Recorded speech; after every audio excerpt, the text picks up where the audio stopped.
یہ مسجد حرام سے جس عالم سے ملاقات ہوئی تو 10 سال سے چھپا ہوا، اور شیعہ لوگوں نے اس کے سر کا انعام کر دیا، اتنا انعام دیں گے جو اس کا سر کٹے۔ علی شرف الدین موسوی ان کا نام ہے۔ وہ بیچارے حق کہتے ہیں مگر ان کے دشمن ہو۔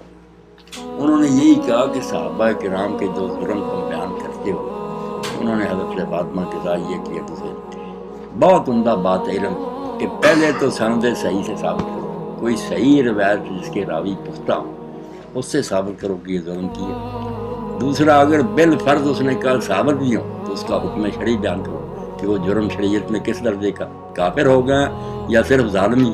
اگر ظالم ہیں تو گناہ گار ہی ہیں، گناہ گار پر لعنت کیوں کرتے، اس کے لیے معافی کی دعا کرو۔ یہ دو نقطے بڑے قیمتی ہیں کہ پہلے یہ ظلم صحیح سند سے ثابت کرو، کوئی صحیح سند نہیں ملی، خود ہی جھوٹے ہیں، اور اگر ثابت بھی ہوں تو گناہ ہی بنتا، کفر تو نہیں بنتا، کیوں تم ان کو اتنا برا برا کہتے۔ یہ مسجد حرام میں ملاقات ہوئی، علی نے ملایا، بہت نیک آدمی، مگر چھپا ہوا، نہ اس کی کتابیں چھپنے دیتے ہیں۔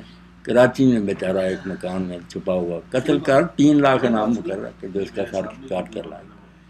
کیا کریں بیٹا، حق نہیں کو کہنے دے، سب گروہوں کا یہی حال۔